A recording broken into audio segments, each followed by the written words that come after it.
Olá, boa tarde, pessoal.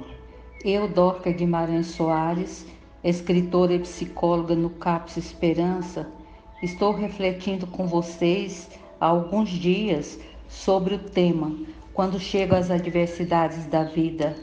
E daí? O que fazer delas? Fim ou recomeço? Do meu segundo livro, Projeto Revitalização Pessoal, Encontros Temáticos. Falamos sobre o que é adversidade, que elas fazem parte das nossas vidas ou da nossa humanidade e alternativas para se lidar com elas. Nos nossos dois últimos vídeos, falamos sobre as 3 origens e fontes das adversidades. Hoje vamos considerar algumas atitudes que ajudam na superação das adversidades.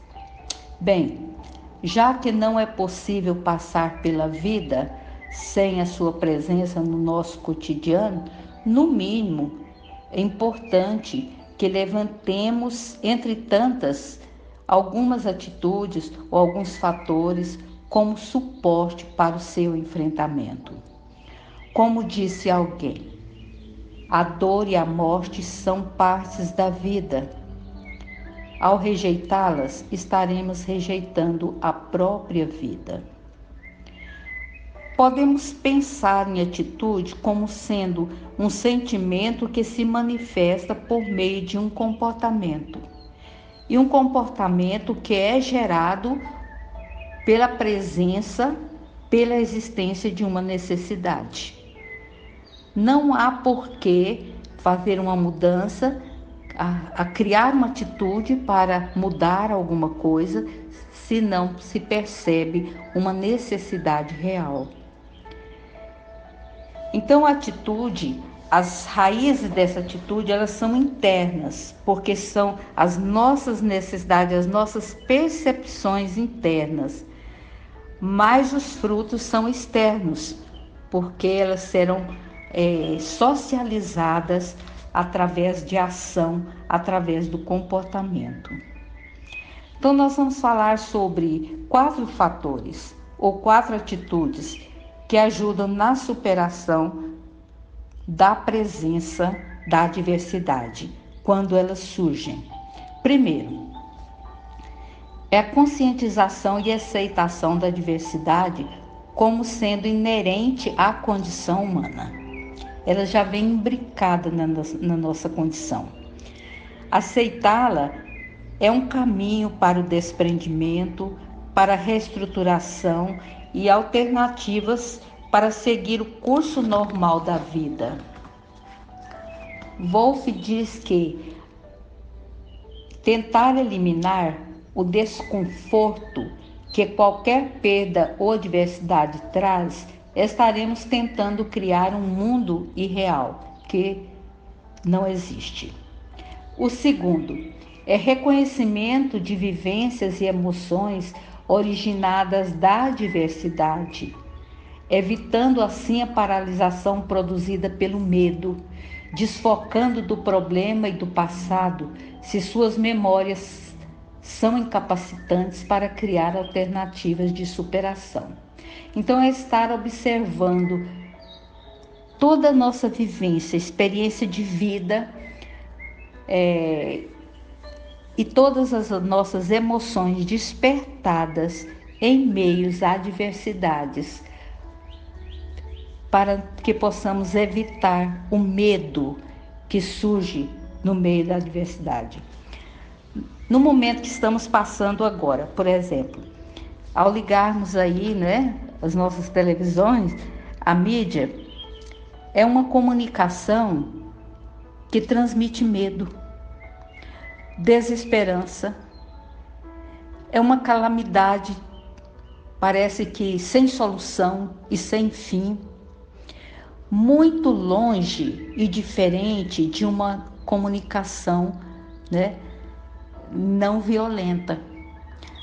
Aquela comunicação que pode transmitir segurança, transmitir esperança, transmitir otimismo, mesmo nas dificuldades, estar trazendo mostrando as possibilidades de enfrentamento, mostrando também a parte do livramento de tantas pessoas que estão sendo superando essa adversidade.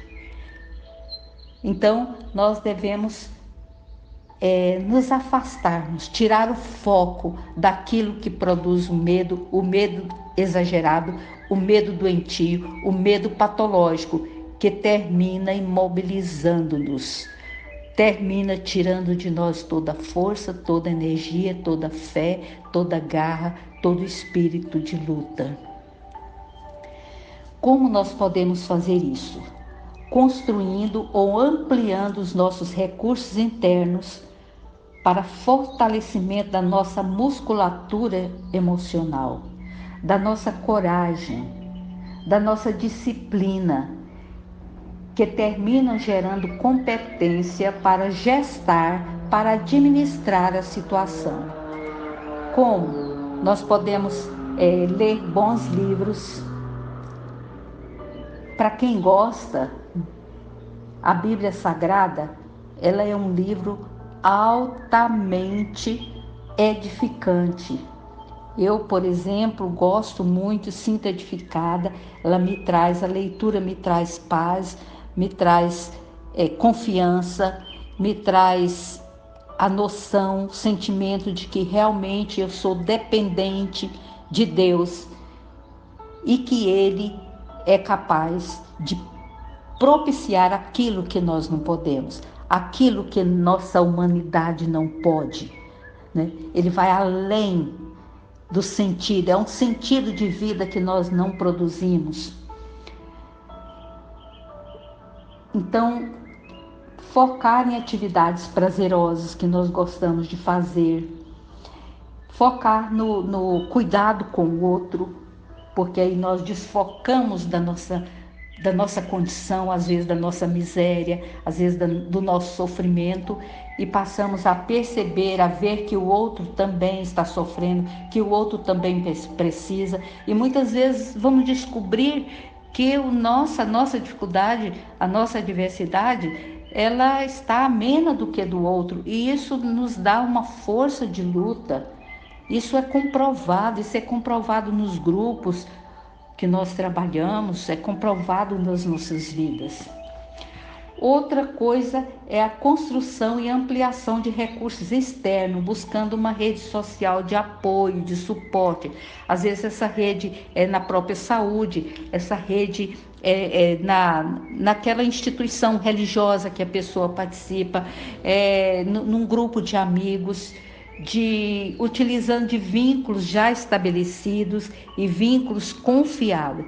Muito cuidado com as amizades, principalmente nesse momento que nós precisamos de pessoas confiantes, confiáveis, que nos inspiram e que nos aceitam apesar do que nós somos, da forma que nós somos. É diante das adversidades que desenvolvemos e testamos nossas potencialidades, ampliando a visão de mundo e nos amadurecendo.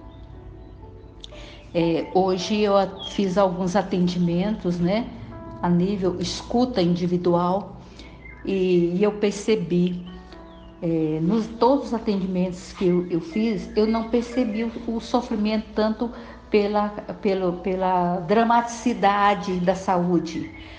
Em todas as pessoas, nenhum dos seus familiares do núcleo familiar, como da família extensa, da família de agregados, nenhum deles manifestou assim um certo medo, temor ou uma piora por conta do coronavírus, mas sim por conta da situação financeira.